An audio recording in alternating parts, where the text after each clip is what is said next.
आपण पाहतोय मंडळी की लोकसभा निवडणूक तोंडावरती आणि विद्यमान खासदारांनी निवडणुकीसाठी मोर्चे बांधणी सुरू केली। अशातच अमरावती लोकसभेच्या जागेवरून हो बघा लक्षात घ्या, अमरावती लोकसभेच्या जागेवरून राणा विरुद्ध अडसूळ असा राजकीय सामना रंगलाय। राणा आणि अडसूळांमध्ये वाकयुद्ध रंगलंय। अमरावती लोकसभेवरून महायुतीत रणकंदन। जिथपर्यंत ते आहे तिथपर्यंत ते राजकारण सोडणार नाही, पण नवनीत राणाचा नक्की प्रचार करते। राणा आणि अडसूळांमध्ये शाब्दिक चकमक। तुम्ही सुद्धा कबूल कराल की यांच्या प्रचाराला आम्ही जाऊ का? एक वेळ ते राजकारण सोडून देऊ ना। लोकसभा उमेदवारीसाठी लागली चढाओढ।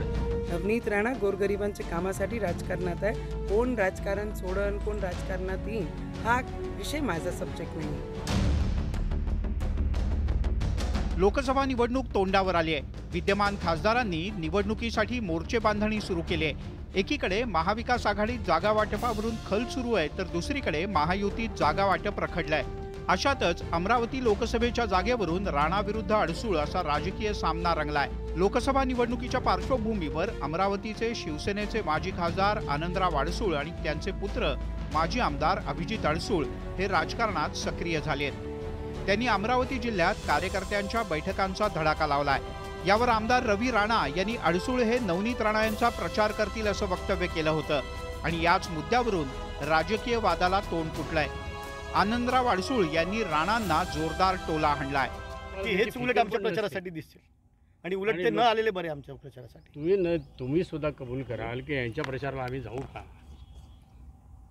एक वेळ ते राजकारण सोडून देऊ ना आम्ही, आणि ती वेळ पण येणार नाही खऱ्या अर्थाने, ते कळेल लवकरच आपल्याला। आनंदराव अडसूळ हे अमरावती लोकसभा मतदारसंघातून निवडणूक लढवण्यासाठी इच्छुक आहेत। महायुतीत लोकसभेचं जागा वाटप झालं नसलं तरी अडसूळ यांनी अमरावती लोकसभा मतदारसंघावर दावा केलाय। तर इकडे राणा दाम्पत्याची भाजपशी असलेली राजकीय जवळीक काही लपून राहिलेली नाही। त्यामुळे ऐन लोकसभा निवडणुकीच्या तोंडावर अडसूळ पिता पुत्रांनी राणांच्या विरोधात दंड थोपटलेत आणि म्हणूनच वादाची ठिणगी पडली आहे। असं अनेक लोक अनेक वर्ष बोलत आले, आम्ही राजकारण सोडू, आम्ही हे सोडू ते सोडू, पण राजकारण असं आहे जिथपर्यंत जिवंत आहे तिथपर्यंत हे कणाकणामध्ये रगारगामध्ये राजकारण भरलेलं आहे। आज 80 वर्षाच्या वर वय असतानाही त्यांना इच्छा आहे उभं राहायची, तर मला असं वाटते जिथपर्यंत ते आहे तिथपर्यंत ते राजकारण सोडणार नाही, पण नवनीत राणाचा नक्की प्रचार करतील। गेल्या लोकसभा निवडणुकीत नवनीत राणा यांना काँग्रेस राष्ट्रवादी आघाडीनं पाठिंबा दिला होता। विशेष म्हणजे राष्ट्रवादी काँग्रेसनं नवनीत राणा यांच्यासाठी हा मतदारसंघ सोडला देखील। चुरशीच्या लढतीत नवनीत राणा यांनी विजय मिळवला, मात्र निवडून आल्यानंतर राणा यांनी राजकीय भूमिका बदलली। त्यांनी भाजपला पाठिंबा दिला। महाविकास आघाडीच्या सत्तेत राणा दाम्पत्यानं हनुमान चालीसा पठणावरून उद्धव ठाकरे यांना थेट आव्हान दिलं।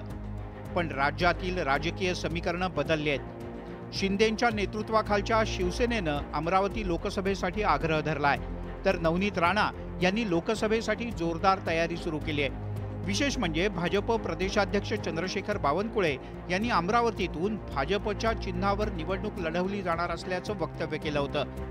त्यामुळे राणा दाम्पत्याच्या भाजप प्रवेशाची चर्चा रंगली। मला असं वाटते की जेही चर्चा आहे, चर्चेमध्ये नवनीत राणा आणि रवी राणांजींची चर्चा हा पूर्ण महाराष्ट्रभर चालतात। आम्ही काही बोललो तरी चर्चेमध्ये असतो, नाही बोललो तरी असतो।